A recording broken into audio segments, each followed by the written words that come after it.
आपसे कुछ सवाल है, यहाँ से आप वोट लेकर जाते हैं, कुछ सवाल है आपसे कुछ सवाल डिलीट करो। ನಮಸ್ಕಾರ, ನಾನು ನಿಮ್ಮ ಭಾಗ್ಯ ನಾರಾಯಣ ಬೊಗ್ಗವರಪು. ನೀವು ನೋಡ್ತಾ ಇದ್ದೀರಿ ಸುದ್ದಿ ಸರ್ಕಲ್. ಬಿಹಾರದಲ್ಲಿ ಇನ್ನೇನು ಚುನಾವಣೆಗಳು ಅನೌನ್ಸ್ ಆಗಬೇಕು. ಈ ಹೊತ್ತಿನಲ್ಲಿ ಇತ್ತೀಚಿನ ವಾರಗಳಲ್ಲಿ ಆಡಳಿತ ಪಕ್ಷದ ನಾಯಕರು ತಮ್ಮ ತಾಳ್ಮೆ ಕಳೆದುಕೊಳ್ತಾ ಇರೋದನ್ನ ಹಿಂದಿನ ವಾರ ಸಹ ನಾನು ವರದಿ ಮಾಡಿದ್ದೆ. ಆ ಸಂದರ್ಭದಲ್ಲಿ ಗ್ರಾಮಸ್ಥರು ಅಥವಾ ಸಾರ್ವಜನಿಕರು ಮಿನಿಸ್ಟರ್ಗಳನ್ನೇ ಓಡಿಸ್ಕೊಂಡು ಹೋಗಿದ್ದರ ಬಗ್ಗೆಯೂ ಸಹ ನಾನು ಸುದ್ದಿ ಮಾಡಿದ್ದೆ.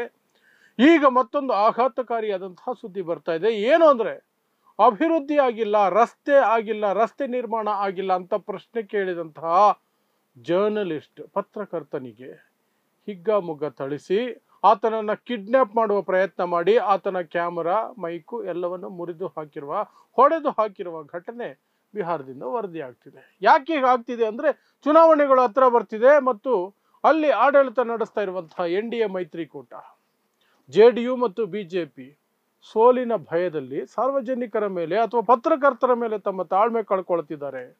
ಈ ಕಡೆ ವಿಪಕ್ಷಗಳು ಯಾತ್ರೆಯ ನಂತರ ಯಾತ್ರೆ ಮಾಡಿ ಜನರನ್ನ ರೀಚ್ ಮಾಡೋ ಪ್ರಯತ್ನ ಮಾಡ್ತಿದ್ದಾರೆ. ಅದರಲ್ಲೂ ವಿಶೇಷವಾಗಿ ಅಲ್ಲಿ ಎಲೆಕ್ಷನ್ ಕಮಿಷನ್ ನಡೆಸ್ತಾ ಇರುವಂತಹ SIR, ಸ್ಪೆಷಲ್ ಇಂಟೆನ್ಸಿವ್ ರಿವ್ಯೂ ಅಂತ ಏನ್ ಮಾಡ್ತಿದ್ದಾರೆ, ಮತದಾರರ ಪಟ್ಟಿಯಿಂದ 65 ಲಕ್ಷ ಜನರ ಹೆಸರನ್ನ ತೆಗೆದು ಹಾಕಿದ್ದಾರೆ.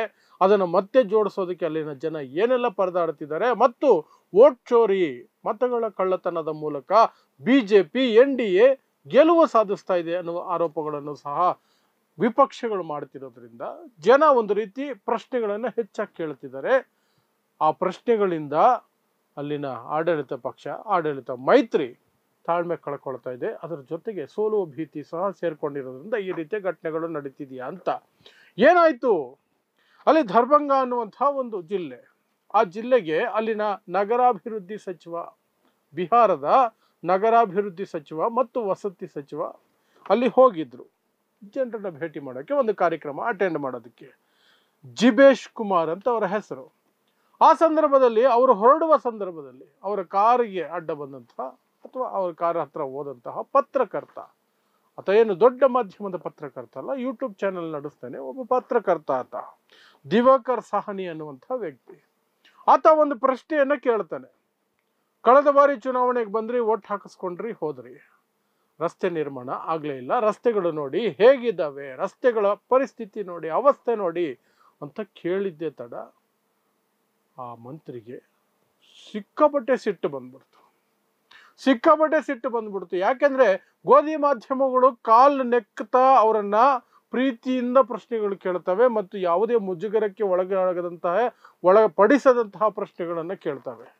ನೀವು ಬೆಳಗ್ಗೆ ಏನ್ ನಾಷ್ಟ ಮಾಡಿದ್ರಿ, ಇಷ್ಟು ಚುರುಕಾಗಿದ್ದೀರಲ್ಲ, ಏನು ಅದರ ಗುಟ್ಟು, ಈ ರೀತಿ ಪ್ರಶ್ನೆಗಳನ್ನ ಕೇಳ್ತವೆ. ಬೇರೆ ಪ್ರಶ್ನೆಗಳನ್ನು ಕೇಳಿದ್ರು ಸಹ ಅದನ್ನು ಯಾವ ರೀತಿ ಕೇಳಬೇಕು, ಯಾವುದೇ ರೀತಿಯಿಂದಲೂ ಸಹ NDAಗೆ, BJPಗೆ, JDUಗೆ ತೊಂದರೆ ಆಗದ ರೀತಿಯಲ್ಲಿ ಗೋಧಿ ಮಾಧ್ಯಮಗಳು, ಮಾರಿಕೊಂಡ ಮಾಧ್ಯಮಗಳು ಪ್ರಶ್ನೆ ಕೇಳ್ತವೆ. ಆದ್ರೆ ಸ್ವತಂತ್ರ ಪತ್ರಕರ್ತರು ಹಾಗಲ್ವಲ್ಲ, ಅವರು ನೇರ ಪ್ರಶ್ನೆ ಕೇಳ್ತಾರೆ.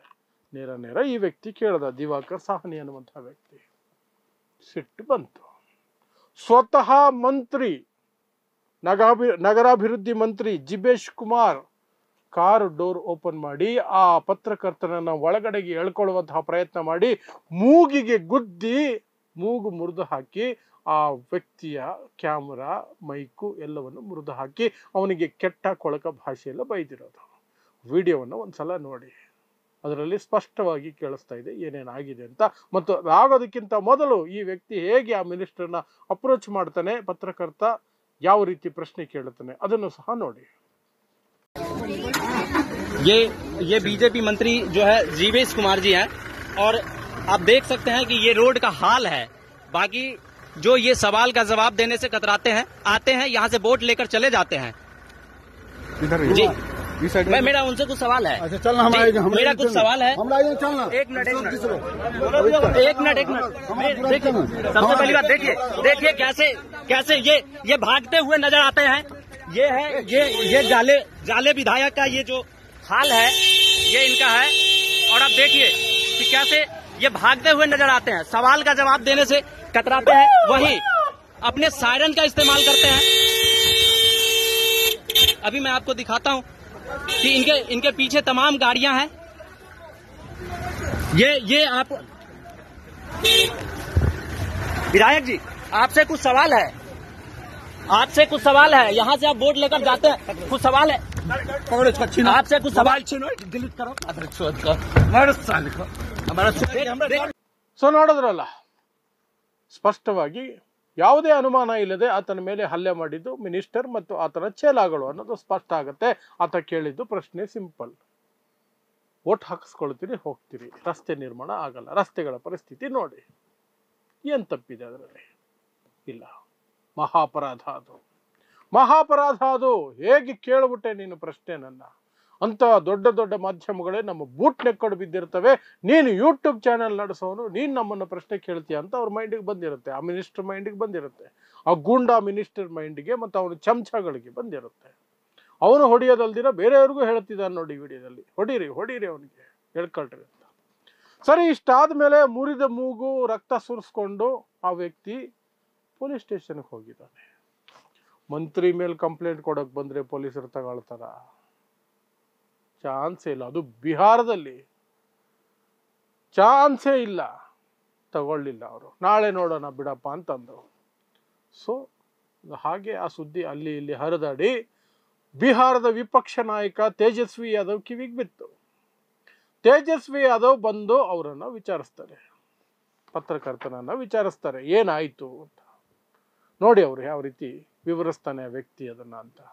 हमने ऐसा सवाल किया कि देखिए, आप आते हैं यहाँ से वोट लेकर चले जाते हैं, ये रोड का हाल देखिए। इतने पे उन्होंने कहा पकड़ के साले को मार को, ऐसा उन्होंने गाली दिए।